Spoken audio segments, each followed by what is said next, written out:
भगवते वासुदेवाय। ओम नमो भगवते वासुदेवाय। ओम नमो भगवते वासुदेवाय।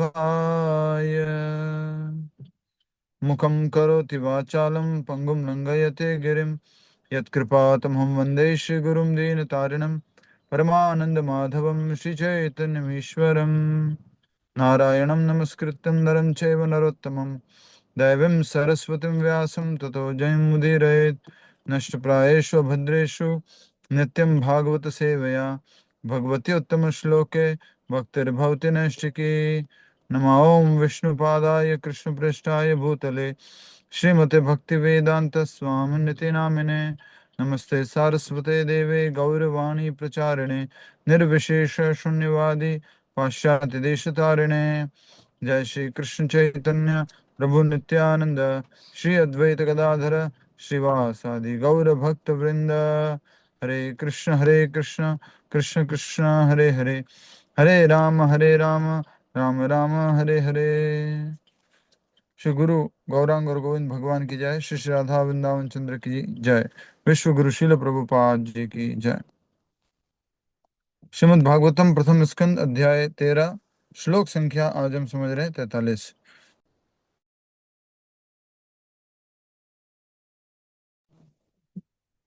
कृपया करके श्लोक उच्चारण करेंगे।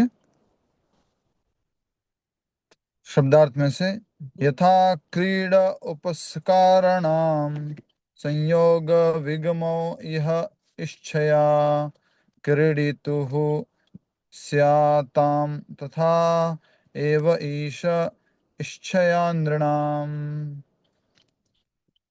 एक बार अब श्लोक में से उच्चारण करेंगे। यथा क्रीडोपस्काराणाम संयोग विगमा विह इच्छया क्रीडितुं स्याताम तथैवैशेष्छया नृणाम्। यथा क्रीडोपस्काराणाम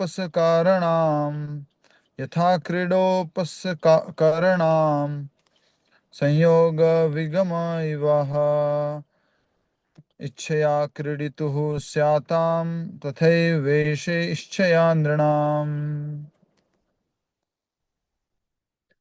शब्दार्थ यथा जिस तरह क्रीड उपस्काराणाम खेल की वस्तुएं संयोग मिलना विगमो बिछुड़ना यह इस संसार में इच्छया इच्छा से क्रीडितुम खेल करने हेतु स्याताम घटित होता है तथा उसी तरह एवं निश्चय ही ईश्वर परमेश्वर की इच्छा से निराम मनुष्य की। अनुवाद तथा तात्पर्य श्रील प्रभुपाद जी द्वारा। श्रील प्रभुपाद जी की जय। अनुवाद। जिस प्रकार खिलाड़ी अपनी इच्छा अनुसार खिलौनों को सजाता तथा बिगाड़ता है उसी प्रकार श्री भगवान की परम इच्छा मनुष्यों को पास पास लाती है और उन्हें विलग भी करती हैं। तो जैसा कि हम सब लोग जानते हैं ये उपदेश श्री नारद मुनि के हैं श्री युधिष्ठिर महाराज को। कुछ ही समय पहले हमने कुछ ही श्लोकों पहले उपदेश सुने थे विदुर जी के धृतराष्ट्र जी को। और उन उपदेशों के प्रभाव के कारण जो धृतराष्ट्र हैं जो गांधारी हैं वो सब वो दोनों ही अपना घर राज्य सब छोड़ करके निकल चुके थे। तो युधिष्ठिर महाराज जब परेशान हो गए कि ताऊ जी ताए कहाँ गए चाचा जी कहाँ गए, उन्होंने संजय से भी पूछा और इस प्रकार मालूम करने की कोशिश की, लेकिन संजय भी बता रहे कि मुझे भी पता नहीं है। तो उसी जब अवस्था में जब युधिष्ठिर महाराज दुखी है शोक में है, क्या मेरी वजह से उन्होंने गंगा नदी में स्नान कर दिया ऐसा सोच रहे थे, तब वहां पर भगवान के परम भक्त और भगवान के मुख्य प्रचारक श्री नारद मुनि जो है वहां पर पहुंच जाते हैं। और वीडियो प्रॉब्लम है। नारद मुनि जो है उदाहरण दे के समझा रहे हैं कि जिस प्रकार खिलाड़ी अपनी इच्छा अनुसार खिलौनों को सजाता तथा बिगाड़ता है उसी प्रकार श्री भगवान की परम इच्छा मनुष्यों को पास पास लाती है और उन्हें विलग कर देती है। तो यहाँ पर सबसे बड़ी महत्वता किसको दी गई है? श्री भगवान की परम इच्छा को। हाँ? इसलिए हमारे पूर्वजों ने, हमारे बाप दादाओं ने, हमारे और भी पूर्वजों ने एक सरल शब्द उपयोग किया हमेशा, जैसी भगवान की इच्छा। जैसी भगवान की इच्छा, इसको हम कह सकते हैं एक प्रकार से सारे शास्त्रों का ये सार है अपने आप में।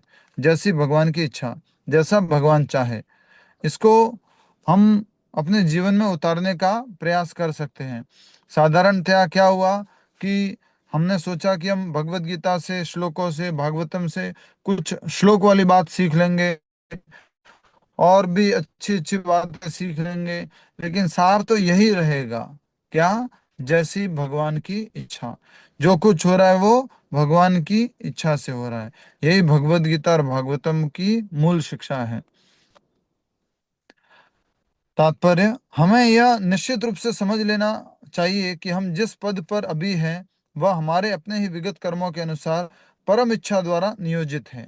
अब याद आ गया आप सभी को जो हमने कर्मों की बात पढ़ी थी, जिसके अंतर्गत हमने देखा था कि व्यक्ति क्या करता है? इच्छा करता है। भगवान क्या करते हैं? सैंक्शन करते हैं। प्रकृति उसको पूरा करती है। किस आधार पर?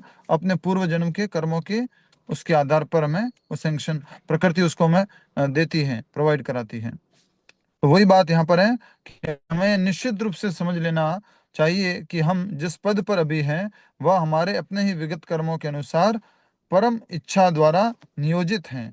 परमेश्वर प्रत्येक जीव के हृदय में परमात्मा के रूप में स्थित हैं, जैसा कि भगवत गीता के 13वें अध्याय के 23वें श्लोक में बताया गया है।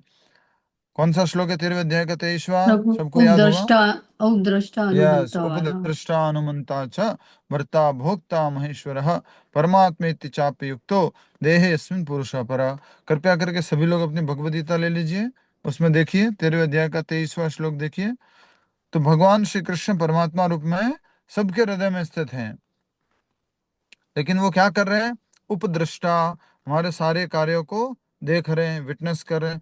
अनुमंता, सैंक्शन कर रहे हैं, अनुमति दे रहे हैं। उपद्रष्टा अनुमंता च भर्ता भोक्ता महेश्वर, वही हमारे पालन करता है, वही हमारे नियंत्रक है, सब कुछ वही है। ये हमने 13वें अध्याय में 23वें श्लोक में पढ़ा था। एवं अतएव हमें यह अतएव हम वे हमारे जीवन की प्रत्येक अवस्था की गतिविधियों से परिचित रहते हैं। वे हमें किसी विशेष पद पर बिठाकर हमारे कर्मों का फल प्रदान करते हैं। धनी मनुष्य का बच्चा संपन्नता के बीच जन्म लेता है, किंतु धनी मनुष्य के पुत्र के रूप में आने वाला बच्चा इस पद के योग्य था। अतः यह स्थान उसे परमेश्वर की इच्छा से मिलता है।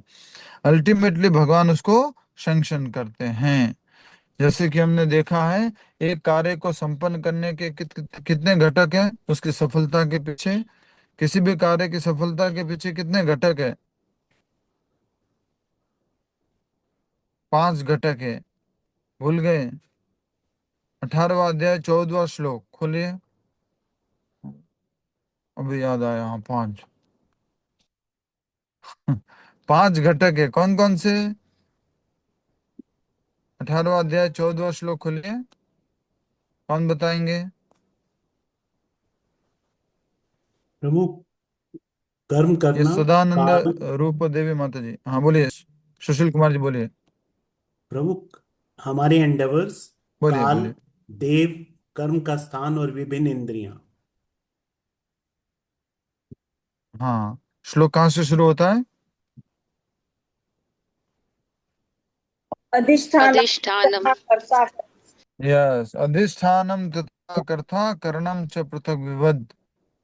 विविधाश्च पृथक पृथक् यस, विविधाश्च पृथक चेष्टा देवम चैवात्र पंचमम। पहला है कर्म का स्थान, दूसरा जो कि शरीर है। फिर कर्ता, करने वाले कौन है? इंद्रिया कौन कौन सी उपयोग की गई है? कितनी चेष्टा लगाई है? अनेक प्रकार की चेष्टा है। और पांचवा क्या है? परमात्मा। जब ये पांचों घटक हैं और उनके कारण ही किसी कार्य में सफलता प्राप्त होती है। सबसे इंपॉर्टेंट कौन सा घटक है इसमें? पांचवा, वो है दैवम अर्थात परमात्मा, भगवान। भगवान का सैंक्शन। Yes, thank you.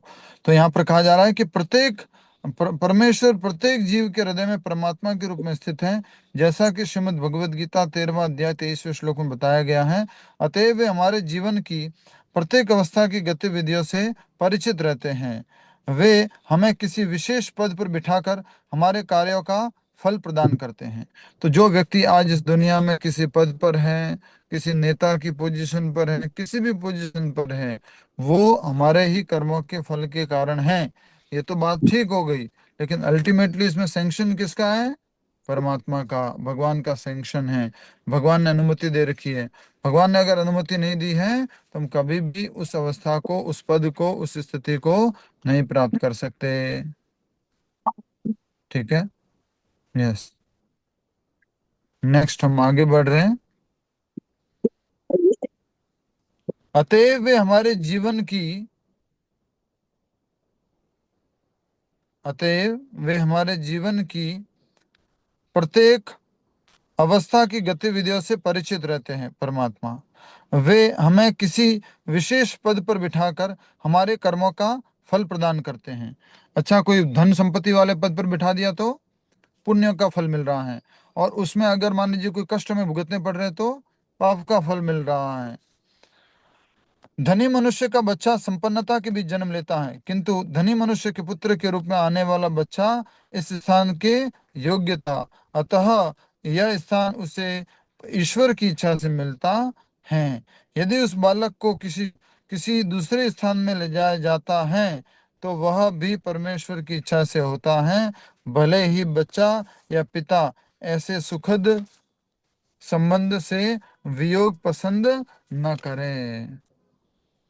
चाहे बच्चे को अच्छा न लगे कि मुझे यहाँ से माता पिता से क्यों दूर किया गया, या माता पिता को अच्छा न लगे कि हमें अपने बच्चे से क्यों दूर किया गया, लेकिन वो दूर होना उनके कर्मों के अंदर लिखा हुआ था और भगवान ने उनको सैंक्शन किया है।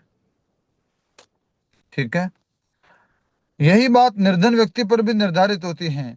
जीवों के मिलने या बिछुड़ने पर धनी या निर्धन किसी भी व्यक्ति का कोई बस नहीं चलता। जीवों का मिलना और जीवों का बिछुड़ना, क्या धन संपत्ति किसी को बचा सकती है बिछुड़ने से, या धन संपत्ति किसी को मिलने से बचा सकती है? नहीं, ये उनके कर्मों के अनुसार होना है। इस लाइन को अंडरलाइन कीजिए, ये पूरा सार लाइन है। जीवों के मिलने या बिछुड़ने पर धनी या निर्धन किसी भी व्यक्ति का कोई बस नहीं चलता। जीवों के मिलने या बिछुड़ने पर धनी या निर्धन किसी भी व्यक्ति का कोई बस नहीं चलता। खिलाड़ी या उसके खिलौने के उदाहरण से किसी प्रकार की भ्रांति नहीं होनी चाहिए। कोई यह तर्क कर सकता है कि जब श्री भगवान हमें हमारे कर्मों का ही फल देने हेतु बाध्य हैं, तो खिलाड़ी का उदाहरण यहाँ पर उपयुक्त नहीं बैठता। लेकिन ऐसा नहीं है। हमें यह सदैव स्मरण रखना चाहिए कि श्री भगवान की ही इच्छा परम है और वे किसी नियम से बंधे नहीं हैं। सामान्यतया कर्म का नियम यह है कि मनुष्यों को उन्हीं के कर्मों का फल मिलता है, लेकिन विशेष परिस्थितियों में श्री भगवान की इच्छा से ऐसे कर्म फल बदल भी जाते हैं, लेकिन यह बदलाव श्री भगवान की इच्छा से ही आ सकता है, अन्य किसी से नहीं। बहुत सारे लोगों का प्रश्न होता है कि प्रभु जी, हमें अगर कर्म के अनुसार जो मिलना है वो तो मिलेगा ही, इसमें भगवान की पूजा करें तो भी वो मिलना है, नहीं पूजा करें तो भी मिलना है, तो फिर हम क्यों मेहनत करें या क्यों भगवान की पूजा करें? तो ऐसा करके यहाँ पर ये तर्क दिया गया है। तो नारद मुनि ने जो बताया उस बात को उदाहरण स्वरूप पर लेकर के प्रभुपाद जी समझा रहे हैं। खिलाड़ी और खिलौने, खिलाड़ी और खिलौने से क्या मतलब हुआ? जो खेलने वाला व्यक्ति है और खिलौने हैं। खिलौनों को कौन हाथ में रखा हुआ है? खिलौने खिलौने किसको, किसके कंट्रोल में है? यस। खिलाड़ी हाँ, खिलाड़ी के कंट्रोल में है। तो खिलाड़ी क्या कर सकता है खिलौनों के साथ? इधर उधर कर सकता है। अपनी इच्छा से यहाँ रख सकता है, इधर रख सकता है, इधर रख सकता है। दो पेंदो को एक साथ में लेके आके फिर दोनों को अलग कर दिया, फिर एक हाथी, शतरंज की बात करें, एक हाथी और ऊंट को पास में लेके आके खड़ा कर दिया, फिर दोनों को अलग कर दिया। तो ये खिलाड़ी के ऊपर निर्भर करता है कि वो कैसे उनको रख रहा है। तो प्रभुपाद जी यहाँ तात्पर्य में बोल रहे हैं कि कोई लोग तर्क कर सकते हैं। क्या तर्क कर सकते हैं? कि खिलाड़ी वाला उदाहरण ठीक नहीं है यहाँ पर। क्यों? क्योंकि हमें तो अपने कर्मों के अनुसार ही कुछ सब कुछ मिलना है। जो कुछ भी मिलना है, हम ऑटोमेटिकली कर्मों के अनुसार हम किसके साथ में खड़े हो जाएंगे। अगर पेंदे के साथ में खड़ा होना पेंदे को, तो उसके साथ में, हाथी को घोड़े के साथ में खड़ा होना तो उसके साथ में हो जाएगा। फिर ये खिलाड़ी का उदाहरण क्यों है? खिलाड़ी क्या परिवर्तित कर सकता है क्या? तो प्रभुपाद जी कह रहे हैं खिलाड़ी परिवर्तित, बोलो, कर सकता है। खिलाड़ी के पास पावर होती है, खिलाड़ी के पास एक नियंत्रण होता है। ठीक है, एक बार फिर से पढ़िए, इस बात को नहीं समझ में आए तो तुरंत अभी पूछ लीजिएगा। ठीक है, फिर से पढ़ रहे हैं हम इसको। जीवों के मिलने या बिछुड़ने पर धनी या निर्धन किसी भी व्यक्ति का कोई बस नहीं चलता। ठीक है, खिलाड़ी या उसके खिलौने के उदाहरण से किसी प्रकार की भ्रांति नहीं होनी चाहिए। कोई यह तर्क कर सकता है कि जब श्री भगवान हमें हमारे कर्मों का ही फल देने हेतु बाध्य हैं, तो खिलाड़ी का उदाहरण यहाँ पर उपयुक्त नहीं बैठता। लेकिन ऐसा नहीं है। हमें यह सदैव स्मरण रखना चाहिए कि श्री भगवान की ही इच्छा परम है और वे किसी नियम से बंधे नहीं हैं। सामान्यतया कर्म का नियम यह है कि मनुष्य को उन्हीं के कर्मों का फल मिलता है, लेकिन विशेष परिस्थितियों में श्री भगवान की इच्छा से ऐसे कर्म फल भी बदल भी जाते हैं। लेकिन यह बदलाव श्री भगवान की इच्छा से ही आ सकता है, अन्य किसी से नहीं। अब किसी को कुछ प्रश्न पूछना है तो पूछ लीजिए, ये वाला महत्वपूर्ण जो बात चल रही है इसके ऊपर आधारित, बोलिए। मतलब प्रभु जी, भगवान सिर्फ एक भक्त के लिए कुछ स्पेशल सिचुएशन कर देंगे या किसी से भी कर देंगे प्रभु जी, किसी के लिए भी? भक्त के लिए माता जी, कोई भी फेवरेबल अनफेवरेबल जो भी सिचुएशन प्रकट करनी है भगवान को, वो अपने भक्त के लिए ही करेंगे। प्रहलाद महाराज, पांडव, ध्रुव महाराज और भी कोई भी हो, उनके लिए अनफेवरेबल सिचुएशन प्रकट हुई, वो किसके लिए, किस कारण से? भगवान की इच्छा के कारण से।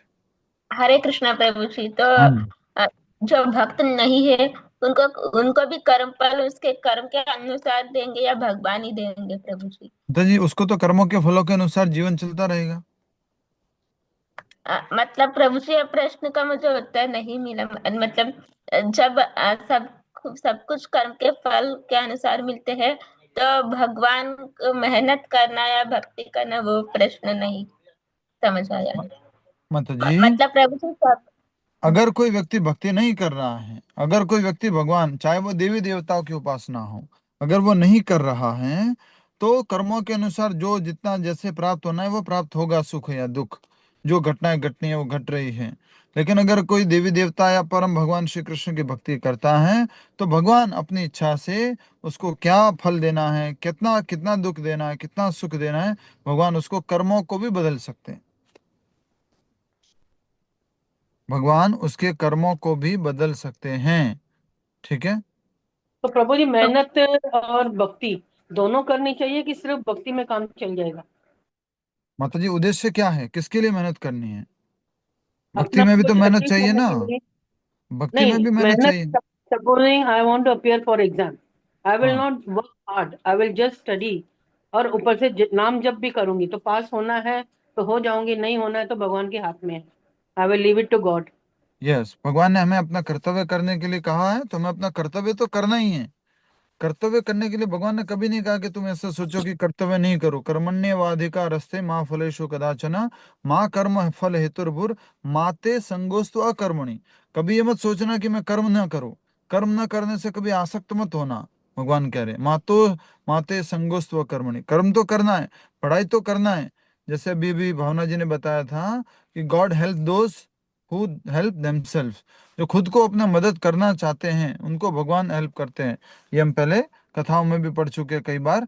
तो जो व्यक्ति खुद की मदद करना चाहते हैं, भगवान उसकी मदद करते हैं। कर्मों के अनुसार जो कुछ जितना भी प्राप्त होना है वो प्राप्त हो रहा है। प्रभु भी क्या करना होगा, उसको हमें क्या करना होगा, बोलो कमला भाटिया माता जी, क्या करना पड़ेगा? मेहनत। मान लीजिए आपके अनुसार, आपके कर्मों के अनुसार आपके बैंक में बैलेंस है 10 करोड़ रुपए का, तो क्या आपकी जेब में कैसे आएगा वो? हाँ, बैंक जाके निकालना। बैंक जाके निकालना तो पड़ेगा ना। एटीएम ले जाके एटीएम पर तो जाना पड़ेगा एटलीस्ट। इतना काम तो हमें करना पड़ेगा। कि प्रभु जी बहुत सारे काम जो होते हैं बोलते हैं नसीब पे छोड़ो, नसीब पे छोड़ो, नसीब से हो जाएगा। जैसे शादी का प्रश्न है, बच्चे का प्रश्न है, बच्चा पैदा हुआ नहीं हुआ, शादी हुई नहीं, वो भगवान के हाथ में है, वो भगवान के हाथ में है। माता जी आप ऐसा कितनी थोड़ा भी ना है कि मेहनत पति करो। पत्नी बोलते हैं, पत्नी तो दूसरे घर में रहे, पति बोलता मैं भी तीसरे घर में रहता हूँ, हम दोनों नहीं, आपस वो में मिलेंगे नहीं, भगवान के हाथ में बच्चा हो जाएगा। वहां पे बच्चा मेहनत भी करने का फिर जो हो नियम जाती है, है। बच्चा नहीं माता जी, बच्चा करने का जो नियम है, बच्चा करने की जो क्रिया है, वो तो करनी पड़ेगी ना। वो तो फिर क्रिया सेंट्रल करने के होता बाद, है। उसके बाद जो सैंक्शन है, भगवान की कृपा है नहीं है, कर्मों में लिखा हुआ है नहीं है, उसके अनुसार प्राप्त होना नहीं होना, फिर वो होगा या नहीं होगा, वो उसके ऊपर, कर्म तो करना पड़ेगा।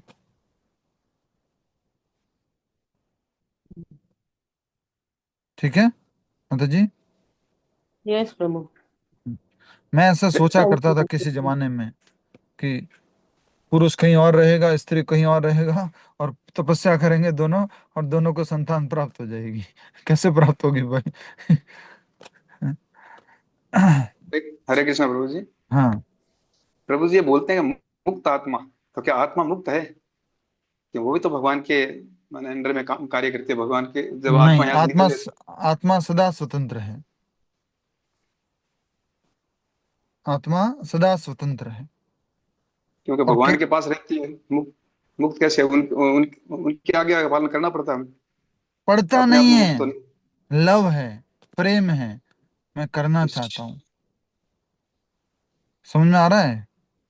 ठीक। ये बात बहुत गहरी बात पूछी है आपने, पर हम समझ चुके हैं कई बार इस बात को, कि क्या आत्मा स्वतंत्र है? नहीं, आत्मा तो स्वतंत्र नहीं है। वहां गोलोक वृंदावन जाएंगे या वैकुंठ जाएंगे, वहां पर भी जो ठाकुर जी कहेंगे वो सेवा करनी पड़ेगी, हमेशा वो कार्य में बंधे रहना पड़ेगा, हम तो हमेशा सदा सेवक बने रहेंगे। अरे अगर आपको चाहिए कि मुझे भगवान के सेवक नहीं बनना, तो भगवान ने बोला जाओ भौतिक जगत में जाओ, स्वतंत्र हो आप जाने के लिए। आपको पकड़ के थोड़ा ना रखे, रुको इधर, कहाँ जा रहे हो भौतिक जगत में, मेरी सेवा करो। नहीं, तो हमारी स्वतंत्रता, आत्मा सदा स्वतंत्र है। और हम आत्मा के रूप में जो शुद्ध भक्त होते हैं, कल भी बताया था मैंने, ये लाइन जो पहले लिखवाई हुई है वो लाइन कल भी बताई थी। वहां आध्यात्मिक जगत में क्या होता है, हम अपनी पूर्ण स्वतंत्रता का उपयोग पूर्ण स्वतंत्र भगवान श्री कृष्ण को प्रार्थना करने में करते हैं कि हे पूर्ण स्वतंत्र भगवान श्री कृष्ण, मैं अपनी पूर्ण स्वतंत्रता का उपयोग स्वतंत्र इच्छा से आपकी सेवा में करूं। समझ में आया? समझ में आया? पूनम गर्गमती, समझ में आया? प्रभु। यस प्रभु, समझ में आ गया। आध्यात्मिक जग में क्या है? प्रेम है। जैसे उदाहरण दिया है ना प्रभुपाद जी ने, कोई लड़का लड़की के सिर पर रखे गन और बोले बोल आई लव यू, लड़की क्या करेगी? बोलो क्या करेगी लड़की? हाँ बोलना बोलेंगे। पड़ेगा। बोलना बोलना पड़ेगा पड़ेगा। प्रभु। पर ये क्या बोलेंगे। प्रेम है? ये प्रेम जबरदस्त। नहीं है। प्रेम मतलब क्या? डर है। नो फोर्स, कोई डर नहीं, कोई फोर्स नहीं, कोई बंधन नहीं, और फिर भी सरेंडर। जानबूझ करके बंधन में आने के लिए तैयार है। जानबूझ करके बंधन में आने को तैयार है, उसको क्या बोलते हैं? लव। प्रेम। स्वतंत्रता का पूरा सदुपयोग सेवा में करना भगवान की। समझ में आया? ये बिंदु प्रभु अच्छे से मीन्स समझिए। सरेंडर हो गया ना फिर तो। हाँ माता जी, समर्पण, पूरा स्वतंत्रता को समर्पण कर दिया, पर फोर्स नहीं है, सरेंडर करो मेरे को नहीं। आपके बच्चे प्रभु हैं जी। मान लीजिए, आपने बच्चों को इतना प्रेम दिया, इतना प्रेम दिया, इतना प्रेम दिया, कभी कुछ भी हो उनके जीवन में, आपको आके बताते हैं, आपसे अपना रोना रोते हैं, आपने आपसे अपनी खुशी पूछ बांटते हैं, सब इस तरह से वो हमेशा आपको लूप में रख करके, आपको ध्यान में रखते हुए सारा कार्य करते हैं। पृथु महाराज की कथा चल रही है भागवतम में, मधु पंडित प्रभु जी बता रहे थे कि पृथु महाराज जो हैं, वो जब भगवान प्रकट हुए तो ये सब बातें हो रही हैं, और पृथु महाराज इतने अच्छे राजा हैं कि वो प्रजा के हर एक सदस्य का ध्यान रख रहे हैं। तो मधु पंडित प्रभु जी बता रहे थे कि प्रजा को इतना हमें उनको सुविधा देनी चाहिए, सुनिए इस बात को, कि प्रजा को इतनी सुविधा देनी चाहिए, इतना उनका धन संपत्ति देना चाहिए, जिससे कि वो कोई अधार्मिक मार्ग न अपनाए, जिससे कि वो अधार्मिक मार्ग ना अपनाए। मान लीजिए एक एग्जांपल देता हूँ, आपके घर में नौकर काम करता है, आपने क्या किया, उसकी सैलरी बहुत कम कर रखी है, बिल्कुल टाइट कर रखी है। हाँ, समा उधर उसको जरूरत थी, वो आपके यहाँ काम कर रहा है, बहुत टाइट कर दिया आपने। 8,000 की जगह उसको आप 5,000 ही देते हो, 12,000 की जगह आप 7,000 10,000 ही देते हो आप उसको, तो बहुत मुश्किल है उसका। कभी कोई एक्स्ट्रा पैसे नहीं देते, कभी कुछ खाने पीने को नहीं देते, कुछ नहीं करते। तो नौकर जबरदस्ती कभी जरूरत आएगी तो क्या करेगा वो, कुछ ना कुछ गड़बड़ कुछ करेगा, करेगा। अधार्मिक कार्य करेगा। ठीक है, ओके। तो खिलाड़ी वाला उदाहरण जो है वो समझना था कि जो ये पेंदे हैं मान लीजिए शतरंज के, वो अपने कर्मों के अनुसार इधर उधर होंगे, वो अलग बात है, पर खिलाड़ी के हाथ में है कि वो किसको कब कहाँ कितना चलाना है। तो खिलाड़ी कौन है, भगवान श्री कृष्ण, और हम उनके अंडर में हैं। वो जैसे चाहे वैसे हम किसी के संबंध में आ सकते हैं, किसी से विच्छेद हो सकते हैं, किसी स्थान पर जा सकते हैं, किसी पद को प्राप्त कर सकते हैं, किसी पद को हमारे से छीना जा सकता है। ये सब उस परम खिलाड़ी की इच्छा है। प्रभु, जो भावना जी ने तिनके वाला एग्जाम्पल दिया था वो यहाँ पर पूरा फिट हो रहा है ना। तिनके एक बार मिल भी जाते हैं, फिर तिनके बिछड़, हम्म भगवान की मर्जी से ही तो सब होता है। हम्म तिनके का मिलना, तिनकों का बिछड़ जाना, फिर दूसरे तिनके का जुड़ जाना, फिर पुराने तिनके का निकल जाना, ये सब कर्मों के अनुसार है, और अल्टीमेटली भगवान का सैंक्शन रहता है। आगे बढ़ते हैं। हमें यह सदैव स्मरण रखना चाहिए कि श्री भगवान की ही इच्छा परम है। अंडरलाइन करो।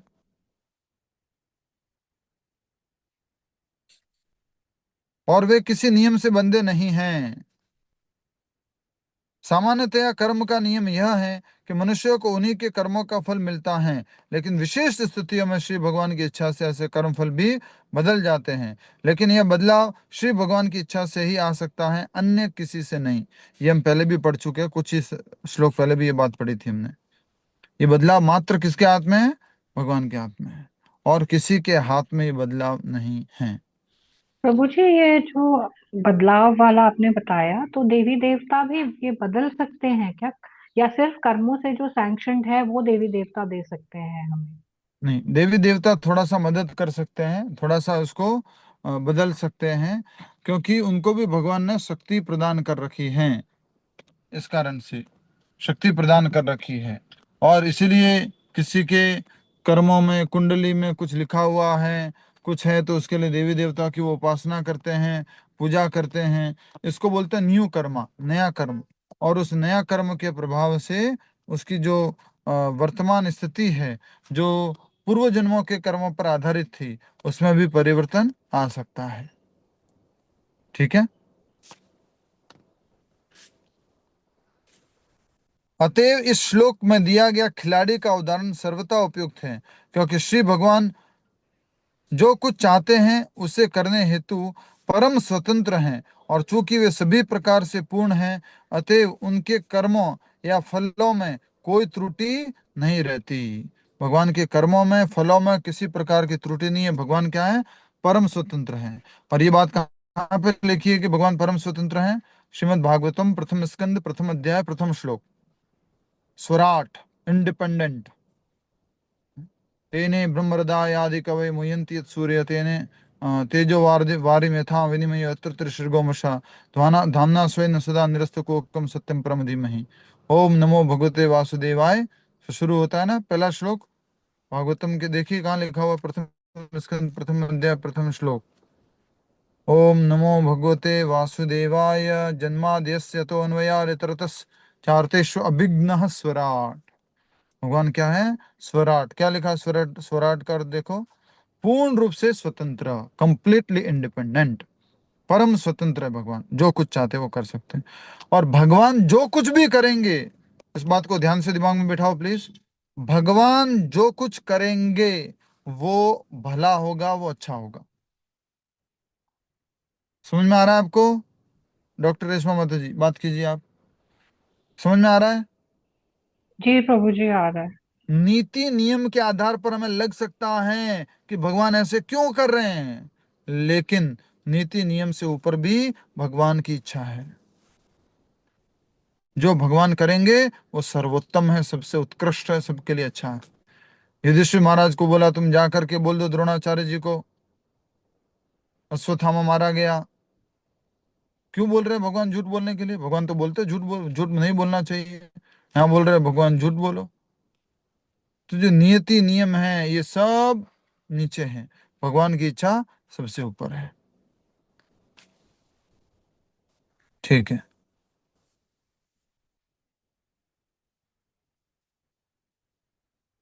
एक बार फिर से इस बात को पढ़ लीजिए। अतएव इस श्लोक में दिया गया खिलाड़ी का उदाहरण सर्वथा उपयुक्त है, क्योंकि श्री भगवान जो कुछ चाहते हैं उसे करने हेतु परम स्वतंत्र हैं, और चूंकि वे सभी प्रकार से पूर्ण हैं, अतएव उनके कर्मों या फलों में कोई त्रुटि नहीं रहती।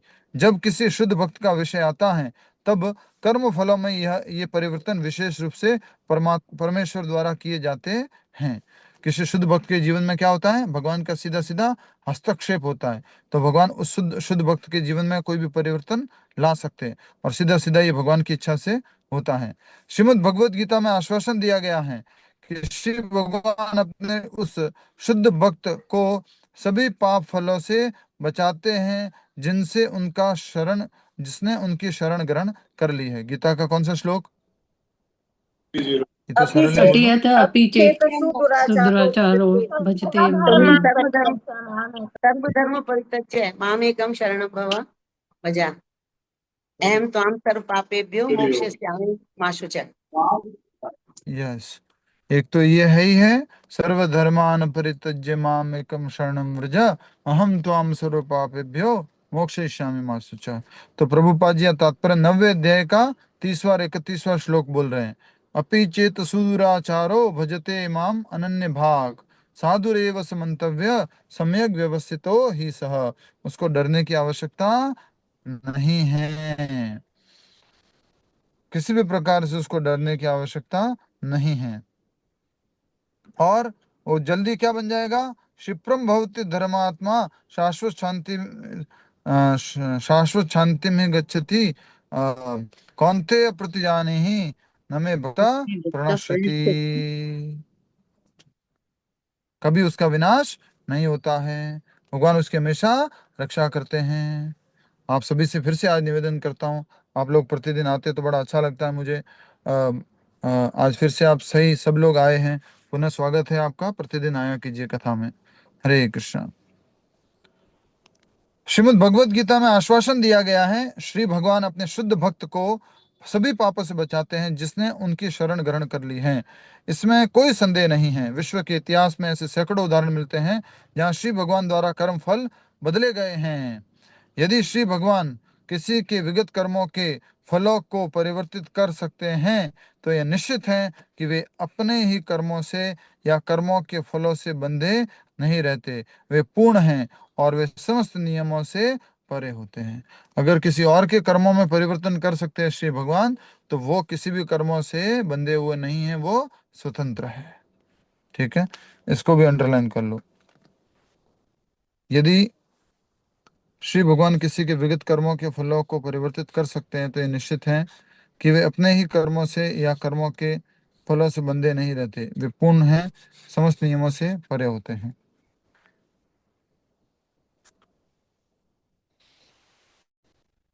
यस, अभी हम मुख्य शब्द लिख लेते हैं, फिर कोई एक दो प्रश्न तो वो ले लेंगे, अगले श्लोक की तरफ हम आगे बढ़ेंगे। मुख्य शब्द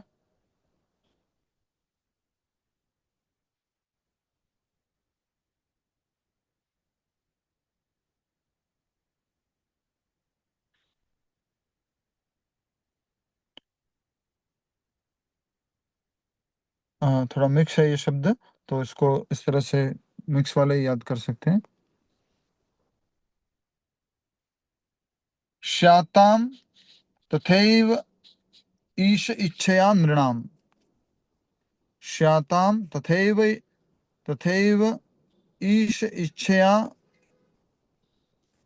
नृणाम तथा एव ईश इच्छया नृणाम। जो कुछ भी हो रहा है वो परमेश्वर की इच्छा से हो रहा है। ठीक है, कोई प्रश्न?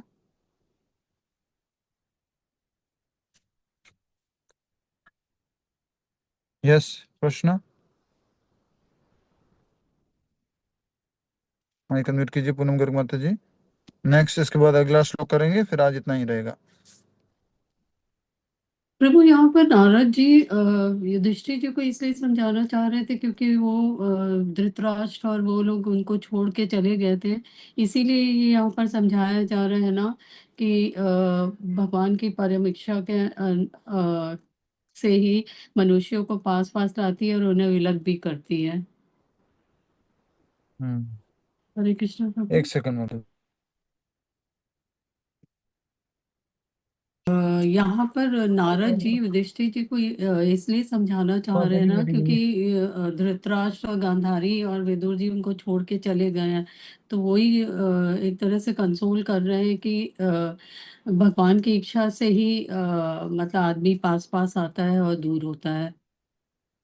तो जो युधिष्ठिर महाराज और धृतराष्ट्र साथ में थे वो भगवान की इच्छा थी, और जो दूर हो गए तो ये भगवान की इच्छा है, थैंक यू प्रभु। ये समझा रहे। यस। प्रभु जी ये श्लोक से तो मैं बहुत ही कंफ्यूज हूँ and I am not totally convinced. आप समझेंगे कि मैं बार बार ये क्यों पूछती हूँ, नहीं समझ में आ रहा है। पहले हमने अभी तक मेरा विश्वास यही था कि मैं कोई भी कर्म कांड जैसे देवी देवताओं की पूजा नहीं करूंगी। फिर भी आपने यही बताया कि देवी देवताओं को भी भगवान ने कुछ पावर दे रखा है।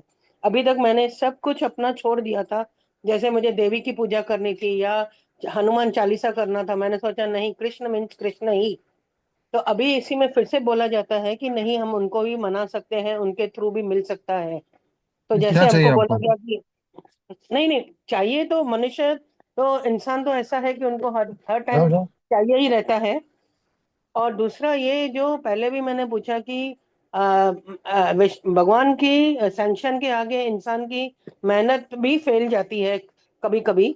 तो अगर हम मेहनत करते हैं तो हमको भगवान का फल भी मिलता है, लेकिन कभी कभी हमारी मेहनत भी फेल जाती है। तो वहां पर भी भगवान हमें पूरी तरह से आशीर्वाद नहीं देते हैं कि हम वो चीज तक पहुंच पाए। ठीक है, ये उदाहरण है कि हम पढ़ाई करेंगे तो हमें अच्छी मार्क मिलेगी और मेहनत करेंगे तो मिलेंगे, लेकिन ऐसे क्यों होता है कि मेहनत के बाद भी आदमी फेल होता है? तो वो हम फिर कर्म में ले लेंगे। तो ये जो है सब मिक्स है, कर्म, मेहनत, अब देवी देवता करना नहीं करना। I am sorry to bother again and again, but just confusion. गए वो सारे कर रहे हैं।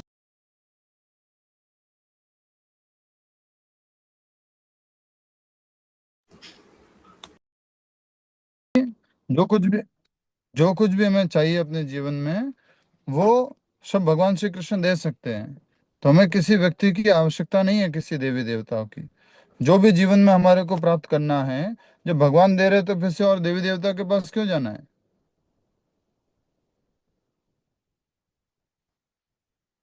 ये तो प्रश्न उठा, आपने ये भी बोला कि ये उनके पास भी जा सकते हैं नहीं, मैंने और ये नहीं वहां से बोला जल्दी माता मिलता जी। मैं है, ये वहां से बताना चाह रहा हूँ कि जो देवी देवता के उपासक हैं वो इसलिए उपासना कर रहे हैं क्योंकि पूर्व कर्मों के आधार पर निर्धारित जो है उसके अतिरिक्त अगर कुछ उनको परिवर्तन पाना है तो वो जाते हैं। जो भगवान के भक्त नहीं है, जो कर्मकांडी है, उनकी बात कर रहे हैं हम। जो कर्मकांडी लोग हैं वो देवी देवता की उपासना क्यों करते हैं? क्योंकि ऐसा होता है, शास्त्रों में लिखा हुआ है कि अगर आप बहुत परेशानी में हो, कठिनाई में हो, उनके पास जाओगे तो आपको अपनी कठिनाई से निवारण मिलेगा, छुटकारा मिलेगा।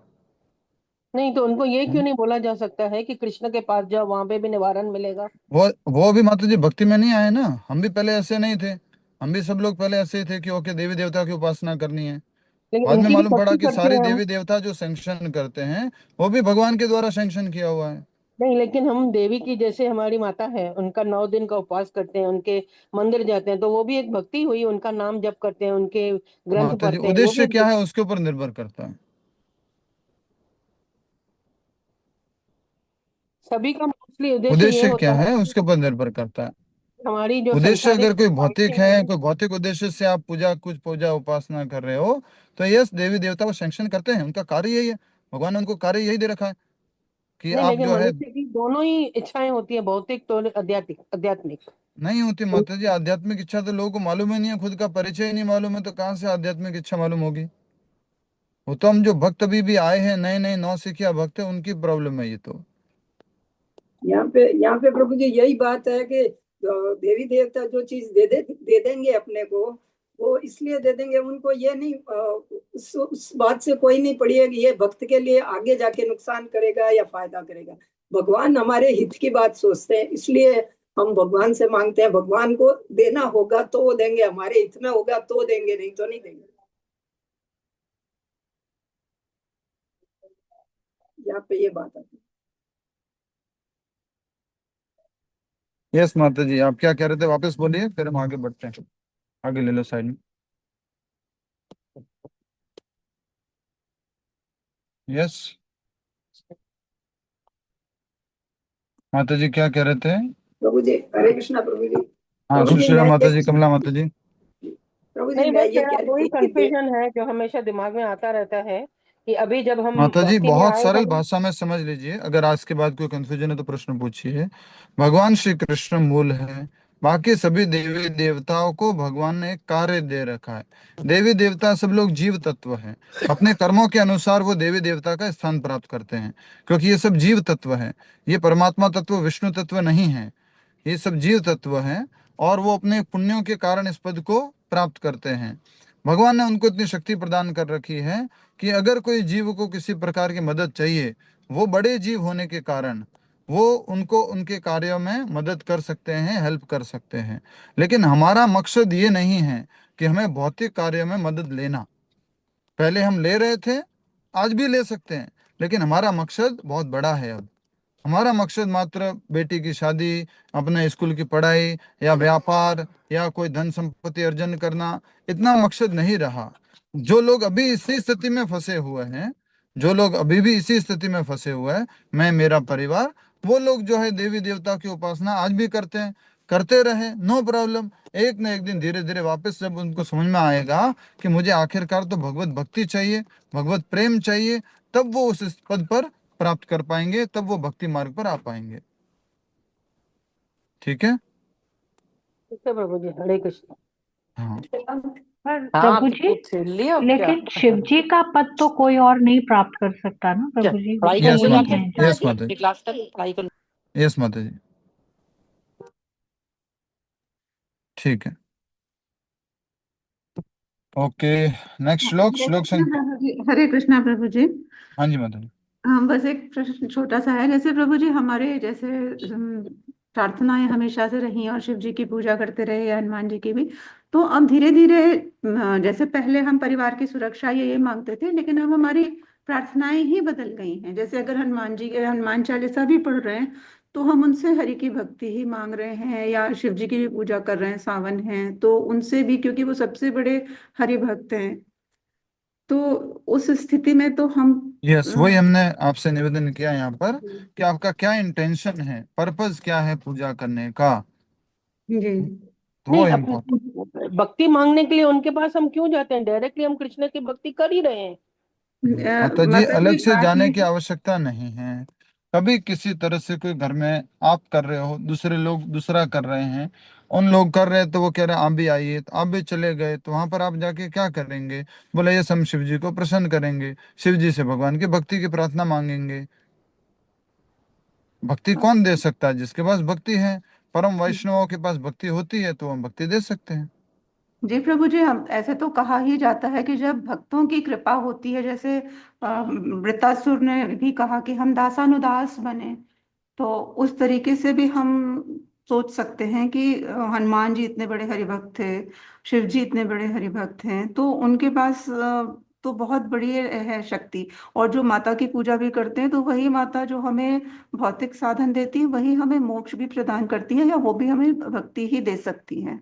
तो उनके पास जाना उचित है, ऐसा नहीं है। बस हमारा ध्येय क्या है ये जरूरी है पहचानना। नहीं, उचित का अर्थ माता जी ये नहीं है कि आप जानबूझ करके अपने मन में कहीं ना कहीं इच्छा रखो कि नहीं ये हमारे को कुछ ज्यादा प्रदान कर देंगे या ये रख लेंगे।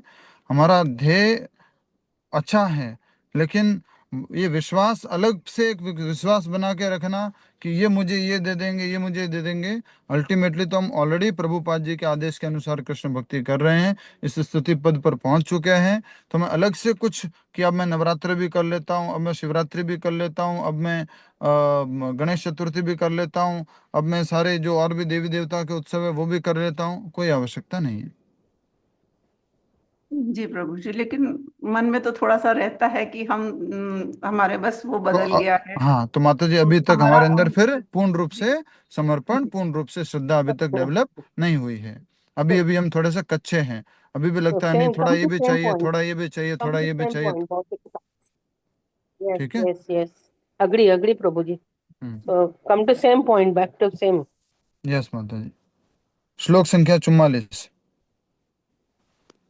यन्मन्यसे ध्रुवं लोकम् अध्रुवं वा न चोभयम् सर्वथा न हि शोच्यास्ते स्नेहादन्यत्र मोहजात्। यन्मन्यसे ध्रुवं लोकम् अध्रुवं वा न चोभयम् सर्वथा न हि शोच्यास्ते स्नेहादन्यत्र मोहजात्। शब्दार्थ।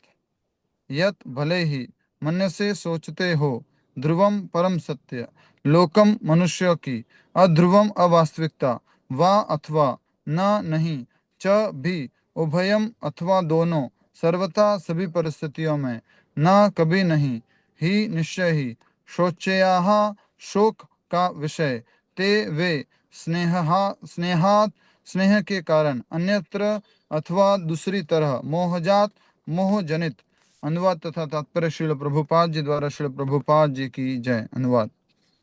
हे राजन, सभी परिस्थितियों में चाहे आप आत्मा को नित्य मानो अथवा भौतिक देह को नश्वर, अथवा प्रत्येक वस्तु को निराकार परम सत्य में स्थित मानो, या प्रत्येक वस्तु को पदार्थ तथा आत्मा का अकथनीय संयोग मानो, वियोग की भावनाएं केवल मोह जनित स्नेह के कारण हैं, इसके अतिरिक्त कुछ भी नहीं। इसको अंडरलाइन कर लो, लास्ट वाला।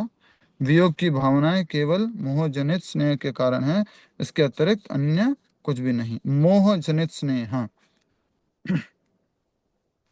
ये बहुत बड़ी शिक्षा दे रहे हैं। जैसे कि आप जानते हैं, जब भी शुद्ध भक्त बोलते हैं, जैसे विदुर जी भी बोल रहे थे, अब ये नारद मुनि भी बोल रहे हैं, तो इनकी वाणी में बहुत ताकत होती है, बहुत बड़ी बात कह रहे हैं। और अब समझा किसको रहे हैं?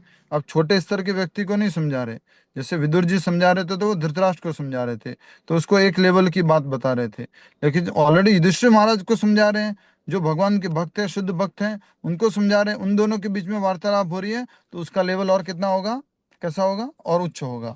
तो इसलिए कह रहे हैं कि हे राजन, हे युधिष्ठिर, सभी परिस्थितियों में चाहे आप आत्मा को नित्य मानो अथवा भौतिक देह को नश्वर, भगवद गीता वाली बात आ गई, चाहे आप आत्मा को नित्य मानो अथवा भौतिक देह को नश्वर, अथवा प्रत्येक वस्तु को निराकार परम सत्य में स्थित मानो, या प्रत्येक वस्तु को पदार्थ तथा आत्मा का अकथनीय संयोग मानो। समझ में आ गया ना? ये श्लोक बहुत सिंपल सा है।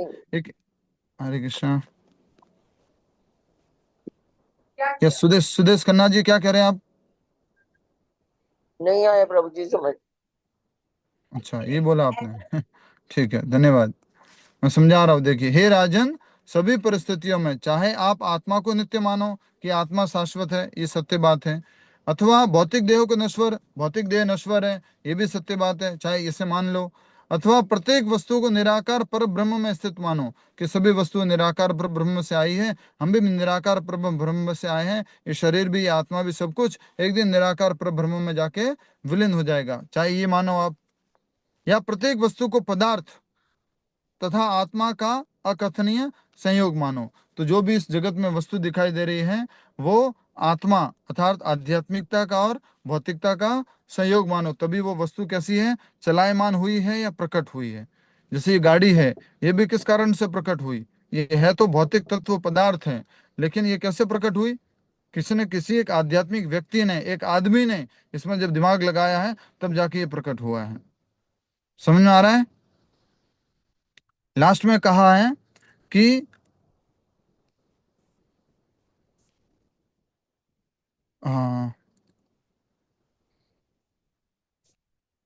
आत्मा का अकथनीय संयोग मानो या वियोग की भावना, सॉरी, अथवा प्रत्येक वस्तु को निराकार परम सत्य में स्थित मानो, या प्रत्येक वस्तु को पदार्थ तथा आत्मा का अकथनीय संयोग मानो, वियोग संयोग मानो। वियोग की भावना केवल मोह जनित स्नेह के कारण है, इसके अतिरिक्त कुछ भी नहीं है। ये समझ में आ गया? लास्ट लाइन तो वियोग की जो भावना है, जो भी दुख हो रहा है, हमें कष्ट हो रहा है, वियोग का जो अनुभव हो रहा है, उसका मूल कारण क्या है? स्नेह की भावना है, कोई न कोई मोह जनित स्नेह, मोह के कारण प्रकट हुआ स्नेह। मोह जनित स्नेह मतलब समझ गए बच्चों? से क्या है? मोह जनित स्नेह है। तो मोह जनित स्नेह के कारण ही आज हमें कुछ भी ये वियोग अनुभव हो रहा है, उस कारण से है। तात्पर्य प्रभु जी वास्तविकता एक ये, कब तक दूर होगा? हाँ सॉरी डिस्टर्ब किया आप। बोलिए। प्रभु जी मोह जनित जो शौक है, मोह कब दूर होगा प्रभु जी? ज्ञान से धीरे धीरे ज्ञान आ रहा है, और जब वो धीरे धीरे विज्ञान में बदलेगा। ठीक है छोटी छोटी चीजों में तो हम ज्ञान इजीली अप्लाई कर लेते हैं, धीरे धीरे बड़ी बड़ी चीजों में भी ज्ञान होना शुरू हो जाएगा। जैसे सांप और रस्सी का उदाहरण दिया गया ना, अंधेरे में रस्सी सांप लगती है तो हम मोह में आकर के डर जाते हैं, और जब उजाला होता है तो मालूम पड़ता है कि ये तो सांप नहीं रस्सी है, तो हमारा मोह नष्ट हो जाता है और हमें किसी प्रकार का डर नहीं लगता है।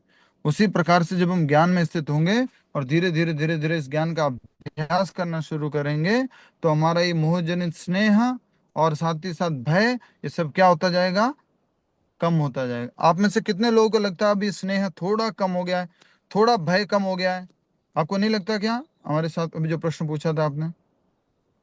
नहीं प्रभु जी, काफी इम्प्रूवमेंट है, बट स्टिल मतलब कोई भी अपने परिवारजन में या बच्चों में कोई दिक्कत आती है तो एक बार तो लगता है कि क्यों आया, और बहुत। ठीक है थोड़ी देर बाद क्यों? सेटल हो जाते पड़ोसी हैं के but मान लीजिए पड़ोसी का बच्चा है, और फिर पड़ोसी के पड़ोसी का बच्चा है, और उसके भी पड़ोसी का बच्चा है, किसमें अधिक स्नेह है? नहीं, वी डोंट माइंड फिर अदर्स, अपन तो अपने लिए बात करते हैं, अपने परिवार के आसक्ति जिनमें नहीं नहीं नहीं, मोह मैं है। अपने परिवार को छोड़ दो, अपने परिवार को छोड़ दो। पड़ोसी का बच्चा जो आपके जस्ट पास में रहता है, जो आपके बच्चे के साथ खेलता रहता है, फिर पड़ोसी के पड़ोसी और पड़ोसी के पड़ोसी का बच्चा, इन तीनों पड़ोसियों में सबसे ज्यादा स्नेह किसके साथ है? किसके साथ? पड़ोसी के बच्चे के पास साथ। पड़ोसी के बच्चे के साथ में। क्यों? क्योंकि थोड़ा उसके साथ मिलना जुलना, आना खेलना बैठना होता रहता है, कुछ बातें होती रहती है, इसलिए ज्यादा है। उसके बाद वाले के पास थोड़ा और कम है, उसके बाद वाले बिल्कुल कम है। तो वैसे ही यस। धीरे धीरे ये स्नेह क्या होने वाला है? कम होने वाला है। अभी हमने बहुत घनिष्ठ मान रखा है, मेरा बच्चा है, मेरी गाड़ी। सिंपल सा उदाहरण दिया गया गाड़ी का, मैंने कई बार दिया भगवद गीता क्लासेस में, कि एक शोरूम के अंदर गाड़ी खड़ी है, आप जा करके देख के आए, बढ़िया बढ़िया गाड़ी है, अच्छी गाड़ी है, ठीक है देख लेंगे, खरीदनी है तो देखेंगे बाद में। आपने खरीदी नहीं, आप आ गए वापस यहाँ पर घर पे, और वहां शोरूम में जाकर किसी व्यक्ति ने उस गाड़ी को पत्थर मार दिया, आपको कुछ फर्क पड़ेगा? नहीं नहीं, नेचुरली नॉट। थोड़ा बहुत क्या कर लेने वाला था, ठीक है कोई। पर आपने अगर वो पैसे दे करके घर लेके आ गए हो, उसके बाद में कोई स्क्रैच करेगा तो बोलिए। प्रभु जी यही तो इशू है। नहीं आप हाँ, हमने अपना अपना स्वामित्व वहां पराया प्रकट पराया। कर दिया, अपने आप को वहां स्वामित्व की भावना से जोड़ दिया कि मैं इसका स्वामी हूँ, मैं पैसे दे करके लेके आया हूँ, इस कारण से अब हमें दर्द हो रहा है, कष्ट हो रहा है। तो ये कैसा है स्नेह? मोह जनित स्नेह है। मेरा मानना ये मोह है, और उस कारण से ये स्नेह प्रकट हुआ। और इस स्नेह के कारण जब कोई व्यक्ति गाड़ी अलग जाती है, स्क्रैच हो जाता है, कुछ हो जाता है, चोरी हो जाता है, व्यक्ति वैसा हो जाता है, तो हमें वियोग का अनुभव होता है, दुखी हो जाते हैं। रोज यही बात, एक कहानी पढ़ी थी ना, अपना अपना पराया पराया, बचपन में मतलब 10th स्टैंडर्ड में हम लोगों ने, बहुत पहले। हाँ। मुंशी प्रेमचंद की या किसी की होगी, अपना अपना पराया पराया। बिल्कुल वेरी वही गुड। अटैचमेंट और मोह से जुड़ा हुआ है प्रभु। तो मुझे थोड़ा तो भय कम हुआ है लेकिन स्नेह कम नहीं होता है।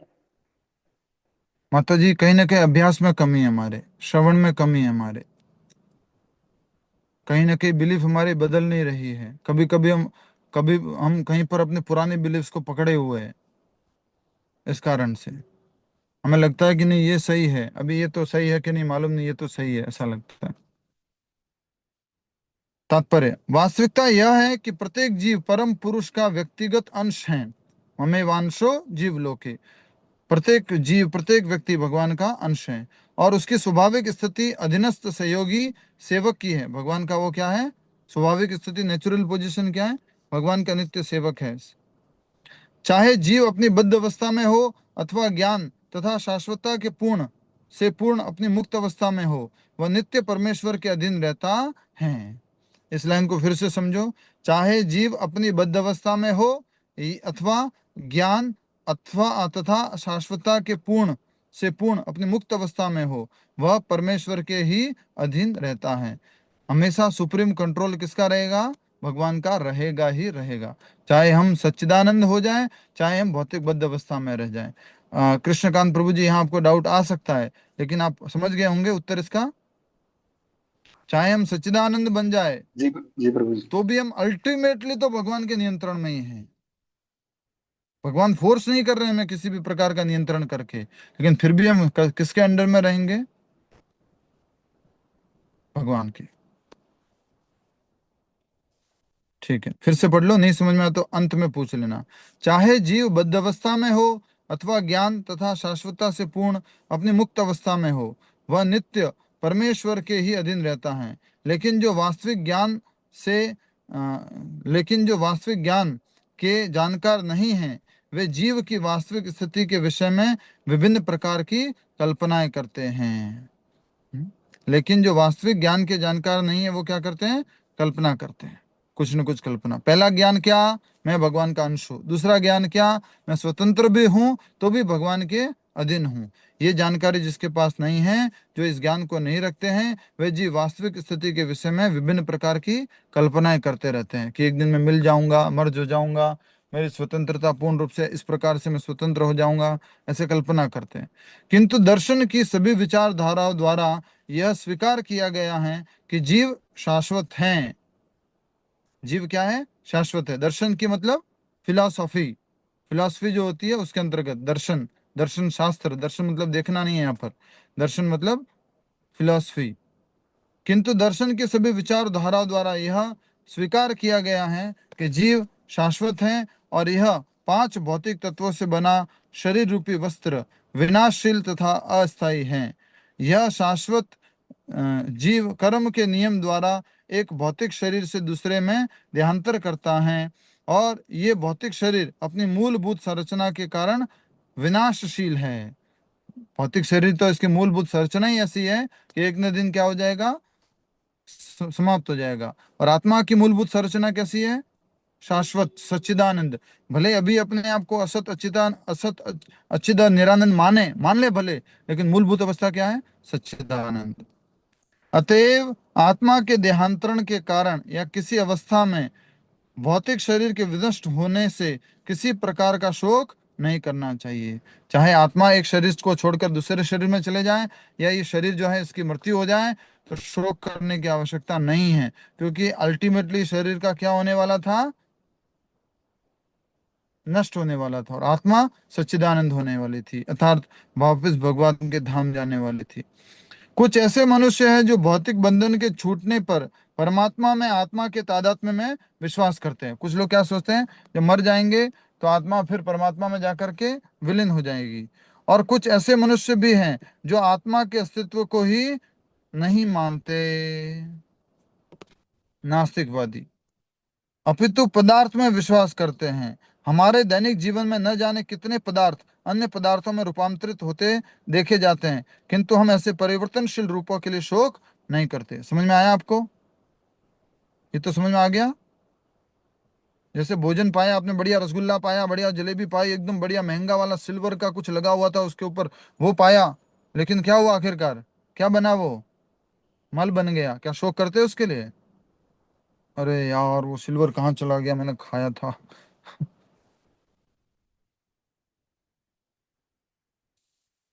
हमारे दैनिक जीवन में न जाने कितने पदार्थ अन्य पदार्थों में रूपांतरित होते दिखते दिखते देखे जाते हैं, किंतु हम ऐसे परिवर्तित रूपों के लिए शोक नहीं करते। प्रत्येक दशा में दैवी शक्ति का वेग रोका न जा सके सॉरी प्रत्येक दशा में दैवी शक्ति का वेग रोका न जा सके, ऐसा होता है, इसमें किसी का वश नहीं है, अतएव शोक करने का कोई कारण नहीं है। प्रत्येक दशा में दैवी शक्ति का वेग रोका न जा सके, ऐसा होता है।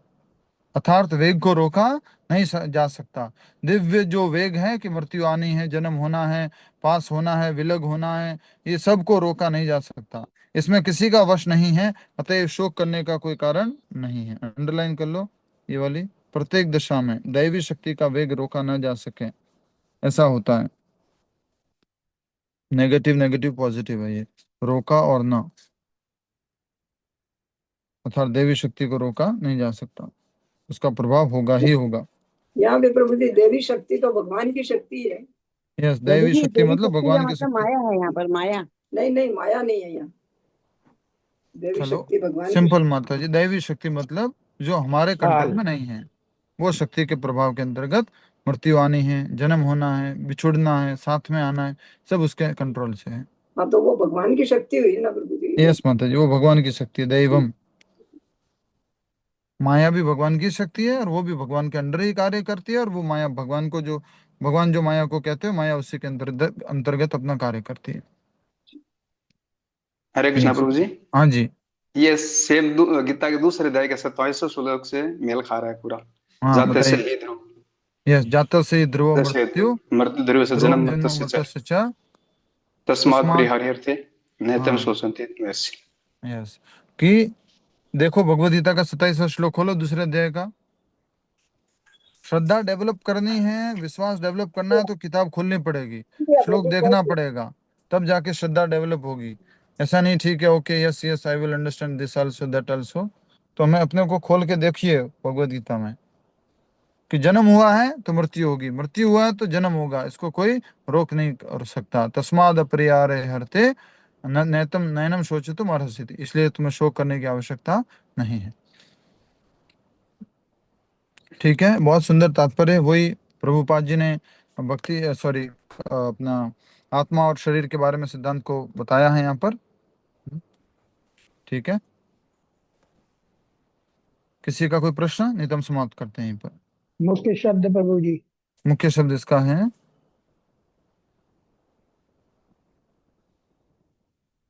ये स्नेहाद अन्यत्र मोहजात। सोच्यास्ते भी ले लो इसमें, सोच्यास्ते स्नेहाद अन्यत्र मोहजात, सोच्यास्ते स्नेहाद अन्यत्र मोहजात। हरे कृष्णा प्रभु जी। हाँ जी बोलिए माता जी। प्रभु जी, भगवत गीता में कोई ऐसा श्लोक है जो जो चोरी करता या धोखा देता, उसको क्या होगा? इसमें नहीं, भागवतम में आएगा माता जी, सीधा सीधा भागवतम में श्लोक है। प्रभु जी कौन से श्लोक मैं जान सकती हूँ? 5वें स्कंद के 28वें अध्याय में, 5वें स्कंद के 28वें अध्याय में।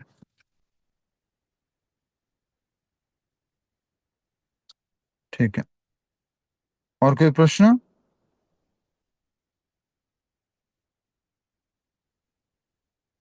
माला जप करेंगे